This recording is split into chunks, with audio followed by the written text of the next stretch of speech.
I say toka nimeanza kuangalia mpira, hiki kilichotokea leo kati ya game ya Morocco na Tanzania ni miongoni mwa wizi ambao umeshatokea kwenye ulimwengu wa football, brother. Unazungumzia a very serious game like this. How referee anashindwa kwenda kucheck kwenye VAR tukio la mwisho, unasemaje ile sio penalty, bro?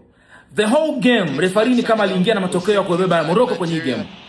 Unataka uniambia kwamba movement zote, cards za njano ambazo Taifa Stars wamepata zilikuwa wamedeserve? Angalia makosa ambayo Morocco walikuwa wanafanya. Makosa mangapi wamekuwa punished kwa yellow cards? Alafu dakika za mwisho kwenye very crucial game like this, mtu anaangushwa kwenye box. Nenda kacheck VAR. Shame on you. Shame on you. Shirikisho la soka la Afrika. Shame on you. Teams like Senegal, what kind of teams like Nigeria. Kama ndio wangesema tusilete timu uwanjani, wameingia na matokeo yao, wangesema tusilete timu uwanjani kwa sababu tayari walikuwa na mipango ya nani ndio anataka ashinde hii mechi. Teams like Senegal, teams like Nigeria. Ilikuwa ni safari. The gang of course imechelewa, nimedelay kidogo. Nimeangalia hii game mwanzo mpaka mwisho, so I know each and everything.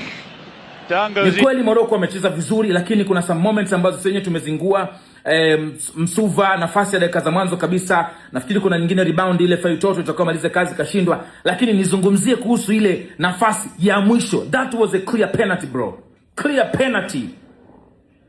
Brother, Morocco wamepita, lakini this team hakuna mahali itafika, brother.